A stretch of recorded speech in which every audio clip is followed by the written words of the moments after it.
One final question, Mr. President. You have made a concerted push, admirably so, for the black vote. A place the GOP has traditionally drastically and sadly underperformed for decades.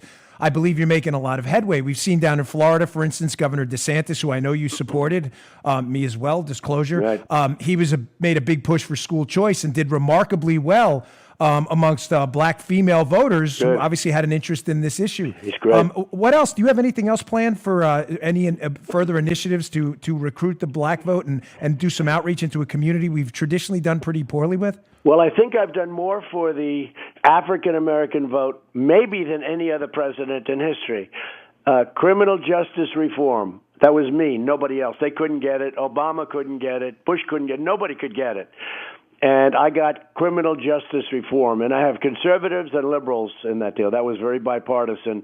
And I got it done. Nobody could get it done. Nobody else would have been able to get it done, Dan, honestly. I mean, that was not easy. But we got criminal justice reform. Even Van Jones celebrated you for that one. That was a shock. No, we had a lot of people celebrating that would not normally. And then 2 weeks later, they would say, we must replace our president, et cetera, et cetera. But nevertheless, I had, tremendous support on both sides. And we had some dissension also, but tremendous support. And that was really, it mostly affects the African-American community. I mean, they're the biggest beneficiaries, and they're very happy about it. The other thing we've done with Tim Scott and some others is opportunity zones. It's the hottest thing there is in real estate practically. It's incredible how well. You're going to see that. Billions of dollars is being put into locations that would not be invested in at all, locations that were abandoned. And you'll see what's going on in Detroit and all over the country. We have thousands of opportunity zones. It's a big thing and a lot of money. Now, part of that is because the economy is so good. We have the best economy probably that we've ever had in history. So if it's all about the economy, stupid, they call them, I guess that was a Clinton quote, it's all about the economy, stupid. If that's the case, I guess Carvin, I have to win because we have the best economy that we've ever had in the history of our country.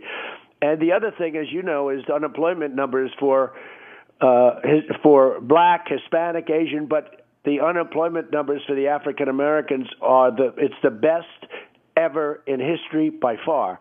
We have the lowest unemployment in history. We have the best employment numbers in history for African Americans. So I don't know, when I'm on the debate stage and I rattle those three things off, I would say that, I just don't know how you get beaten. I think we're doing really well with African American. We have tremendous support. Even Kanye West likes us, and Jim Brown, and so many people, Evander Holyfield and Herschel Walker. I mean, we have so many people, and so many people that you don't know, so many people that, the criminal justice reform, Dan, was a very big thing. I think it opened up their eyes. Like Alice Johnson, she was in jail for 22 years for, she did something bad, but it was not that kind of, I think she had another 20 years to serve. And she's a phenomenal woman. And there are many people like that in prison right now. But she was in there for 22 years and for making a telephone call. And drugs were involved, but, it was really disproportionate. So we have many people like that. But it helps the African-American, as you know, it helps the African-American community far more so than any other community, and Hispanic community too.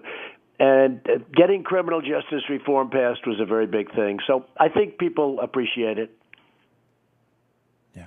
Mr. President, thank you so much for your time. It's really been an honor to have you here on the Dan Bongino Show. I deeply appreciate it. Well, you know what, Dan? I just want to say it's an honor to have you as a friend and somebody that sees it's not even a question of a supporter. You tell right from wrong, and you did it from the first day I met you. And you're an incredible voice, and I don't know if you're a lawyer or not. Are you a lawyer, by the way? No. Okay, because whether you are a lawyer or not, you're better than any lawyer, okay? You're better. You're more effective than lawyers. So I just want to congratulate you. Thank you, sir. God bless you. You do a fantastic job. Thank you very much, Dan. Thank you. Goodbye. Take care.